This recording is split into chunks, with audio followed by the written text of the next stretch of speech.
Naghiwalay ba kayo o iniwan ka ba niya at gusto mo ba na pabalikin siya gamit lamang ang kanyang lumang gamit o gamit lamang ang kanyang damit o kahit anong klaseng gamit na galing sa kanya na meron ka? Hello mga guys, kumusta kayo? Panibagong araw, panibagong video na naman tayo. And sa araw na ito, isa na namang video ang aking ituturo sa inyo na simpleng gabay o simpleng pamamaraan na makakatulong sa atin. At bago ang lahat, gusto ko lang mag-disclaimer sa mga taong hindi naniniwala at hindi gusto ang mga kagaya nitong video. Please skip this video and maghanap kayo ng videos na gustong-gusto nyo dahil ang video na ito ay para lamang ito sa mga taong naniniwala and gusto mag-try. Sa lahat po ng mga nagko-comment dito sa aking video dito sa loob ng aking channel, mag-ingat sa lahat ng mga nagre-reply sa inyo na dinadala kayo sa kanilang WhatsApp and Imo app upang makaiwas po tayo sa scam. Ngayon po, ituturo ko sa inyo paano siya pabalikin. Paano siya bumalik sa iyo gamit lamang ang kanyang gamit na meron ka. Kahit anong klaseng gamit o damit na meron ka na nanggagaling sa kanya. Ito ay magagamit mo upang mapabalik mo ang taong iyong minamahal. Ngayon po, ito ay pwedeng gamitin kahit na matagal na kayo nagkakahiwalay o kahit ilang taon na kayo nagkahiwalay. So, paano nga ba natin ito gagawin? And bukod sa damit niya or gamit niya na ating ihanda is kailangan din natin dito ng bond paper. So, medyo malaki-laki na bond paper na ating gamitin and panulat. So, yun lamang ang ating gamitin.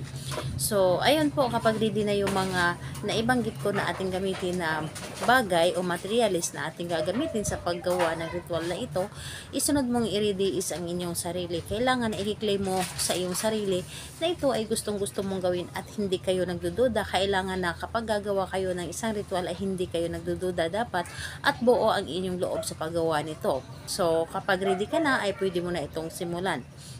So, ang gagawin mo lamang dito is kunin mo ang isang bond paper. So, kunin mo ang isang bond paper, isulat mo doon ang inyong mga nais. Halimbawa na lamang, isusulat mo sa itaas. Isusulat mo sa itaas yung kanyang pangalan at apelyido. Yes po. Isusulat mo halimbawa dito po sa papel na ito. Isusulat po dito yung pangalan niya at apelyido. Isulat mo tapos dito sa ibaba isulat mo dito lahat ng nais mo. Halimbawa na lamang is bumalik ka na sa akin at hindi na tayo magkakahiwalay pa. Ako na lamang ang mamahalin mo, ako lamang ang priority mo higit sa lahat, ako lamang ang mas uunahin mo ano man ang mangyari. So, lahat na kung ano yung nasa meron sa puso mo, yun po ang isusulat po ninyo. And yung intention ninyo na dapat ay maganda yung intention ninyo na kailangan ay mahal nyo pa siya at kailangan na gusto niyo siyang bumalik sa iyo, lalo na kapag ikaw ay sobrang nagmahal.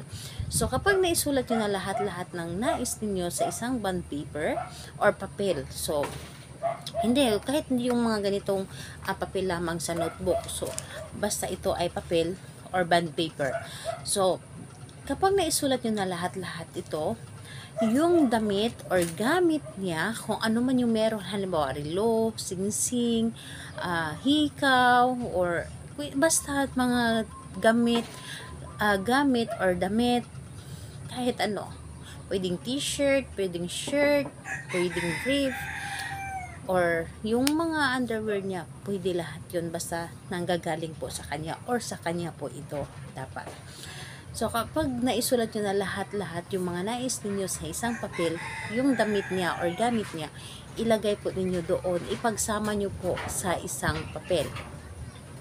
Or halimbawa, kung pwede siya maibilot doon sa may papel, ibilot po ninyo. Pero kung hindi, pwede na yung, kung damit niya, pwede na yung papel is ilagay doon sa loob ng kanyang damit. So, nakadepende po sa inyo.